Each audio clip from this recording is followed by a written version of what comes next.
अस्सलाम वालेकुम फ्रेंड्स, हम आपके साथ जो आज रेसिपी शेयर करने जा रहे हैं वो है पापड़ी चाट की रेसिपी। बहुत ज़्यादा क्रिस्पी बन के ये रेडी होते हैं और ये अफ्तार में बहुत ज़बरदस्त लगते हैं, क्योंकि चाट तो अच्छी लगती ही है अफ्तार में। कुछ ऐसा चटपटा तीखा मीठा खाने का वैसे भी मन करता है। तो चलिए शुरू करते हैं झटपट से, और बहुत ईजी रेसिपी है, बहुत जल्दी बन भी जाती है और बहुत अच्छी लगती है।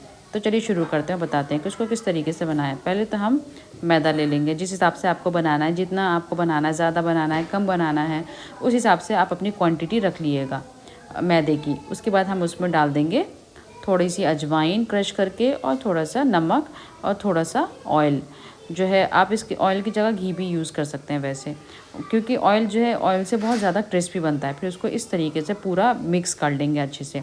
जब सारा अच्छे से मिक्स हो जाएगा तब इसमें थोड़ा थोड़ा पानी डाल कर इसका एक अच्छा सा डो बना लेंगे। मीडियम सॉफ्ट डो बनाना है हमको। इसको इस तरीके से मिक्स करते हुए हम इसका एक डो बना लेंगे, और जो डो बना के रेडी करना है हमें, वो मीडियम सॉफ्ट होना चाहिए, ना ज़्यादा टाइट हो, ना ज़्यादा जो है वो लूज़ हो। इस तरीके से बनना चाहिए, क्योंकि वैसे भी मैदा बहुत मुश्किल से, वैसे भी उसको बनाने में प्रॉब्लम होती है, क्योंकि वो बढ़ता नहीं है, और ऊपर से टाइट कर लेंगे तो वो और नहीं बढ़ेगा। उसके बाद हम लोग एक चकला लेंगे, उस पर किस तरीके से हमें उसको बेल लेना है। आप चाहें तो इस तरीके से पहले पूरी एक रोटी टाइप की बेल लीजिएगा, पूरा इस तरीके से।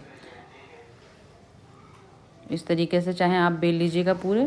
फिर उसके बाद आप जो है इसमें इस तरीके से होल कर दीजिएगा।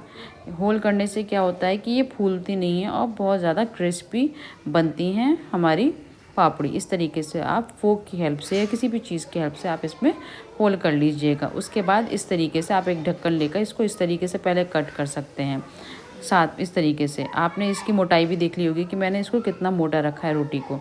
इस तरीके से भी आप कर सकते हैं। और दूसरा जो है वो इस तरीके से कर सकते हैं। एक छोटी सी बहुत छोटी सी लोई लेनी है, इसको इस तरीके से हमें थोड़ा सा बड़ा कर लेना है इस तरीके से, और फिर फोक की हेल्प से इसमें होल कर देना है इस तरीके से पूरा का पूरा। ये इस तरीके से हमारा बन के रेडी हो जाएगा।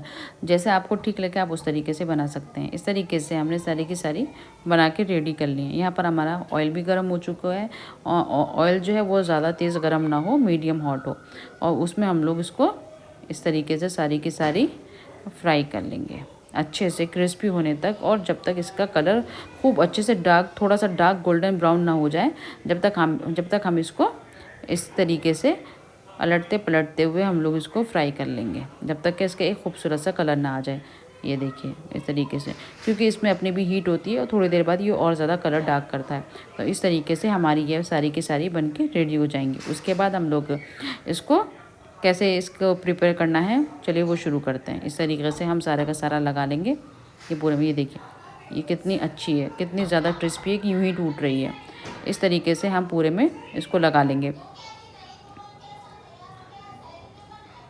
और उसके बाद हम लोग इसमें दही डाल देंगे। दही जो है वो आप खट्टी ना लीजिएगा, और थोड़ी सी शुगर ऐड कर लीजिएगा आप दही में पहले ही। उसके बाद इस दही को लीजिएगा, इसमें डाल दीजिएगा। दही के बाद इसमें हरी चटनी डाल दीजिए, और आप इमली की खट्टी मीठी चटनी डाल दीजिए, हरी चटनी डाल दीजिए। उसके बाद इसमें चाट मसाला डाल दीजिए, थोड़ा सा काला नमक डाल दीजिए, और जीरा पाउडर। ये सब चीज़ें ऊपर से डाल दीजिए। और अगर आपको और ज़्यादा चीज़ें डालनी है तो आप इसके ऊपर आलू भुजिया, नमकीन, ये सब चीज़ें भी ऐड कर सकते हैं। और ये जितना डिलीशियस बनाना हो, जितना आपको चीज़ें इसमें ऐड करनी हो, उस तरीके से आप ऐड कर सकते हैं। लेकिन चाट मसाला, ज़ीरा पाउडर और थोड़ा सा काला नमक ये ना भूलिएगा, इससे ही सबसे बेस्ट टेस्ट आता है। और इन दोनों चटनी यानी कि हरी चटनी और लाल चटनी, इस तरीके से बनाइए, खाइए, फीडबैक ज़रूर देके जाइए। अल्लाह हाफिज़, thank you, subscribe to my YouTube channel.